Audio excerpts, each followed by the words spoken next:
Chapter 5. Come now, you rich, weep and howl for your miseries that are coming upon you. Your riches are corrupted, and your garments are moth-eaten. Your gold and silver are corroded, and their corrosion will be a witness against you, and will eat your flesh like fire. You have heaped up treasure in the last days. Indeed, the wages of the laborers who mowed your fields, which you kept back by fraud, cry out. And the cries of the reapers have reached the ears of the Lord of Sabaoth. You have lived on the earth in pleasure and luxury. You have fattened your hearts as in a day of slaughter. You have condemned. You have murdered the just. He does not resist you. Therefore, be patient, brethren, until the coming of the Lord. See how the farmer waits for the precious fruit of the earth, waiting patiently for it until it receives the early and latter rain. You also be patient. Establish your hearts, for the coming of the Lord is at hand.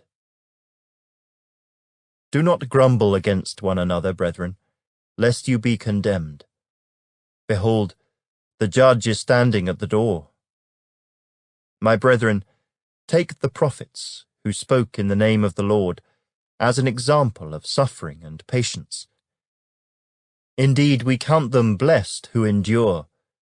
You have heard of the perseverance of Job, and seen the end intended by the Lord, that the Lord is very compassionate and merciful. But above all, my brethren, do not swear, either by heaven or by earth or with any other oath. But let your yes be yes, and your no, no, lest you fall into judgment. Is anyone among you suffering? Let him pray. Is anyone cheerful? Let him sing psalms. Is anyone among you sick? Let him call for the elders of the church, and let them pray over him, anointing him with oil in the name of the Lord. And the prayer of faith will save the sick, and the Lord will raise him up. And if he has committed sins, he will be forgiven. Confess your trespasses to one another, and pray for one another, that you may be healed. The effective, fervent prayer of a righteous man avails much. Elijah was a man with a nature like ours, and he prayed earnestly that it would not rain. And it did not rain on the land for 3 years and 6 months. And he prayed again, and the heaven gave rain, and the earth produced its fruit.